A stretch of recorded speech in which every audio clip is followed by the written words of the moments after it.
আমাদের হাফেজ তাকরিমরে তো সবাই চেনার কথা, চেনেন না সবাই? হাফেজ তাকরিমের যিনি উস্তাদ, মানে এখন সাগরেদকে দিয়ে উস্তাদের পরিচয় দেওয়া লাগে, যদিও তিনি আগ থেকেই সমহিমায় মহিয়ান এবং অনেক আলেম ওলামারা খুব ভালো রকম চেনেন। তো সেই হজরত নিজে আমাকে শোনালেন ফেনিয়াক মাহফিলে বয়ানের আগে যে হুজুর, ব্যক্তিগতভাবে আমি সবসময় প্রসিদ্ধির এন্ট্রি ছিলাম, মানে ওই যে বিজ্ঞাপন দেওয়া, নিজেরা ভাইরাল করা, নিজেরা পাবলিকের সামনে তুলে ধরা, এই রোগ আমার ছিল না। এমনকি মাদ্রাসার বিজ্ঞাপনও আমি দিতাম না। তো সারা জীবন চেষ্টা করেছি নিজেকে একটু লুকিয়ে লুকিয়ে রাখতে, কিন্তু আল্লাহ এমন বিজ্ঞাপন একটা দিয়ে দিয়েছে, মানে বাংলাদেশের ইতিহাসে আন্তর্জাতিক হাফেজের সংখ্যা কম না, অনেক ডজন ডজন আছে আলহামদুলিল্লাহ। কিন্তু তাকরিমের সময় আল্লাহ তাআলা এমন এক মাকবুলিয়াত দান করেছেন যে সেই সময় সেকুলারদের একটা আগ্রাসনের কারণে, ওদের একটা প্রপাগান্ডার কারণে ইসলামপন্থীরা সবাই এমনভাবে তাকে প্রমোট দিয়েছে, এখন বলে হুজুর যে এক বিজ্ঞাপনই তা আল্লাহ আমার এমন ভাইরাল বানিয়েছে, এখন ফোন আমার বন্ধ করে রাখা লাগে। মন্ত্রী বলেন, এমপি বলেন, বড় বড় নেতারা বলেন, সবার শুধু একটাই চাহিদা, হুজুর আমার বাড়িতে অমুক অনুষ্ঠানে আপনার ছাত্রটাকে একটু দেন, একটু কোরআন তেলাওয়াত করবে, অথবা আমাদের মাহফিলে একটু উপস্থিত করেন, একটু কোরআন তেলাওয়াত করবে। তো তিনি বলেন আমি এখন নাও করতে পারি না, কারণ এত বড় বড় ফিগারদের না করা যায় না, ব্যাপার স্যাপার আছে। তো বাধ্য হয়ে ফোনটাই বন্ধ করে রাখি, কারণ উস্তাদ কিভাবে ছাত্রের ক্ষতি করতে পারে। আমি ছাত্র অবস্থায় যদি তারে মাহফিলে এই কামে লাগাই দেই, তাহলে টাকা পয়সা তো ঠিকই পাবে, আলেম আর হওয়া হবে না। তো একজন উস্তাদ কিভাবে অবুঝ ছাত্রের জীবন বরবাদ করতে পারে? আগে আলেম হোক, তারপর স্টেজ পারফর্ম কত করা লাগে করবে ইনশাআল্লাহ। তো এই হলো এখলাস। তো নিজের ভেতর এখলাস আনেন, যে কোনো আমল করার আগেও নিজেকে হাজারবার প্রশ্ন করেন। এজন্য দেখেন না আল্লাহ রাসূলের সুন্নত কি, ফরজ নামাজটা খালি মসজিদে পড়া, সুন্নত নামাজ ঘরে পড়া, এটাই কিন্তু রাসূলের মূল সুন্নাহ। হ্যাঁ, যদি আমরা আপনাদেরকে এর ব্যাপক পরামর্শ দেই না, কিসের জন্য জানেন? আমরা আমাদের ঘরগুলোকে এমনভাবে মুর্দা বানিয়ে ছেড়েছি, ঘরের মধ্যে নামাজের পরিবেশই থাকে না। এই যে ঘরে ঘরে এত ফিতনা, এত জিন শয়তান রাখরা, এত এত সমস্যা, এসে যে শুধু চান হুজুর পানি পড়া দেন, তাবিজ দেন, এই দেন সেই দেন। আরে আল্লাহ রাসূল জানিয়েছেন যেই ঘরে অথবা যেই দিলে আল্লাহর জিকির হয় না, কোরআন তেলাওয়াত হয় না, সেটা মুর্দা দিল। দেখেন না বাথরুমের মধ্যে শয়তান রাখরা থাকে, বাথরুমে ঢোকার আগে আল্লাহর কাছে আশ্রয় চেয়ে নেওয়া লাগে, আল্লাহুম্মা ইন্নী আউযু বিকা মিনাল খুবুসি ওয়াল খাবাইস, হে আল্লাহ তোমার কাছে দুষ্ট জিন শয়তান এবং ক্ষতিকর জন্তু থেকে আশ্রয় চাই। কিসের জন্য? কারণ এই বাথরুমে কোরআন তেলাওয়াত হবে না, আল্লাহর জিকির হবে না, তো সদা সর্বদা যেই জায়গা আল্লাহর জিকির থেকে খালি থাকে, অটোমেটিক সেটা শয়তানের আবাসস্থলে পরিণত হয়। তো যেই ঘরে কোরআন তেলাওয়াত হয় না, ওই ঘর শয়তানের আশ্রয় কেন্দ্র হবে না, তো কার আশ্রয় কেন্দ্র হবে? এজন্য ঘরের মধ্যে কমাস কম এক সূরা বাকারা যদি নিয়মিত তেলাওয়াত করতে পারেন, আর যদি ঘরের মধ্যে নফল সুন্নত নামাজগুলো কন্টিনিউ রাখতে পারেন, ওই ঘরের মধ্যে রবের স্পেশাল রহমত আর বরকত নেমে আসবে, জিন শয়তান এবং সকল ধরনের ক্ষয়ক্ষতি থেকে আল্লাহ হেফাজতে রাখবে। তো এখন আমরা আমাদের ঘরগুলোকে মেরে ফেলেছি। আমার একটা অনুরোধ থাকবে, এখানে অনেকেই আছেন সামর্থ্যবান, আল্লাহ তাআলা ভালো টাকা পয়সা দিয়েছেন, আমি একটা অনুরোধ করি, মানা জরুরি না, এটা অকট্য কোনো বিষয় না, মানতেই হবে। আল্লাহ যাদেরকে সামর্থ্য দিয়েছেন, আপনারা ঘরের মধ্যে আলাদা একটা ইবাদতের রুম বানান, যেই রুমের মধ্যে অন্য কিছু থাকবে না, কোনো খাট পালং না, কোনো মেহমান বসার জায়গা না।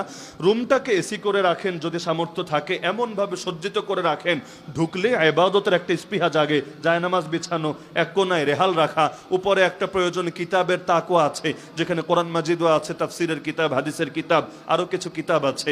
2জন 4জন মিলে একসঙ্গে নামাজও আদায় করা যায়, জিকিরও করা যায়, আখিরাতের ধ্যান খেয়াল এগুলো অন্তরে পয়দা করা যায়। এরকম একটা জায়গা রাখলে দেখবেন, আমরা বাস্তব অভিজ্ঞতা থেকে বলছি, কোনো কল্পনা বা অনুমান থেকে না, ওখানে ঢুকলেই দেখবেন আলাদা একটা ইবাদতের আগ্রহ জাগে।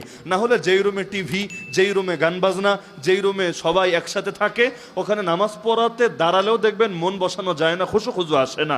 এরকম আলাদা একটা ইবাদতখানা যদি যাদের সামর্থ্য আছে রাখেন, ইনশাআল্লাহ ফায়দা হবে। চেষ্টা করেন সুন্নত নামাজ, নফল নামাজ এখানে পড়তে। এখানে পড়ার পরামর্শের 2টা কারণ আছে। একটা কারণ তো আমি বললাম, আল্লাহ শয়তান থেকে হেফাজতে রাখবে, রহমত বরকত দিবে। আর একটা কারণ হলো তখন আর লোক দেখানো মনোভাব আসবে না, কারণ ফরজ তো সবাই পড়ছে, মসজিদে একসাথে এসে আদায় করছে, কিন্তু সুন্নত নফল বেশি পড়লে অনেক সময় ভেতরে আসে না একটু। আরে আমি তো ডেলি নফল পড়ি, আমি তো কিছু একটা হয়ে গেছি। এই লোক তো জীবনে নফল পড়ে না, আমি তো ওর চাইতে জান্নাতের সফরে এগিয়ে আছি। এই এতটুকুও যদি আসে, এটাও আমার বরবাদের কারণ। এজন্য চেষ্টা করবেন ইবাদতের পেছনে কখনোই যাতে লোক দেখানো মানসিকতা কাজ করে না। হ্যাঁ, এজন্য আমি ব্যক্তিগতভাবে মনে করি, কেউ আমার সাথে একমত হওয়া জরুরি না, আপনার যদি শত্রু থাকে, সমালোচক থাকে, গালিগালাজকারী থাকে, আপনার উচিত আল্লাহ শুকরিয়া আদায় করা। বলবেন কেন? আমার ব্যক্তিগত অভিজ্ঞতা, এই দুশ্মনরা, এই সমালোচকরা আপনার ইখলাস ধরে রাখতে সাহায্য করবে। বলবেন কিভাবে? একপাক্ষিক সুনাম আর প্রশংসা শুনতে শুনতে শুনতে এগুলো হলো বাতাস আর কি। ওই যে হাওয়া ভরেন না আপনারা টায়ারের মধ্যে, এগুলো হাওয়া। তো এখন সুনাম শুনতে শুনতে শুনতে এখন এত হাওয়ার লোড নেওয়ার জায়গা থাকে না ভেতরে, একটা ক্যাপাসিটি তো আছে লোড নেওয়ার। তো দেখা যায় হাওয়া ঢুকতে ঢুকতে ঢুকতে এক পর্যায়ে ফেটে গেছে মানে পুরো অহংকারিতে পরিণত হয়েছে। এখন যদি এমন হয় মাঝে মধ্যে সেই রকম সুনাম চলে আর মাঝে মধ্যে সেই রকম গালিগালাজ আর দুর্নাম চলে, সুনাম শুনতে শুরু করলে মনে হয় গোটা দেশ আমার পক্ষেই, আর গালি শুনতে আর সমালোচনা শুনলে মনে হয় গোটা দেশ মনে হয় আমার বিপক্ষেই। তাহলে দেখবেন মাঝে মধ্যে একটু অহংকারের বেলুনটা বড় হতে শুরু করে, আবার মাঝে মধ্যে দুর্নামের এই কাটা আইসা আপনার ফুটা কইরা বাতাস আবার কমায় দিতে সাহায্য করে। এজন্য সমালোচক থেকে খারাপ না, এতে আল্লাহর সঙ্গে সম্পর্ক মজবুত থাকবে, তাওয়াক্কুলও বাড়বে, এবং আপনি বুঝবেন একমাত্র আল্লাহই পারে আপনার ইজ্জত বাঁচাতে দুনিয়াতে এবং আখিরাতে। তাহলে এতে দুনিয়ারও ফায়দা, আখিরাতও ফায়দা। তো নবীর যদি দুশমন থাকতে পারে, নবীর যদি সমালোচক থাকতে পারে, আমাদেরও দুশমন আর সমালোচক থাকলে ক্ষতি আছে? তা সুতরাং দুশ্মনরে খুশি করার পেছনে পড়েন না। যদি চান, কঠিন কথা বলছি, যদি চান সমস্ত মানুষকে খুশি করবেন, জীবনেও আল্লাহর দ্বীনের উপর চলতে পারবেন না।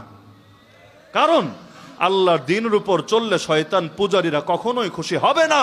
সুতরাং মানুষকে খুশি করার কোনো ইচ্ছে আনবেন না, খুশি করতে চাইবেন আল্লাহকে।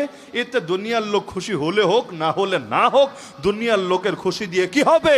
যার হাতে হায়াত, যার হাতে মৌত, যার হাতে জান্নাত, যার হাতে সবকিছু, তিনি খুশি হলেই চলবে।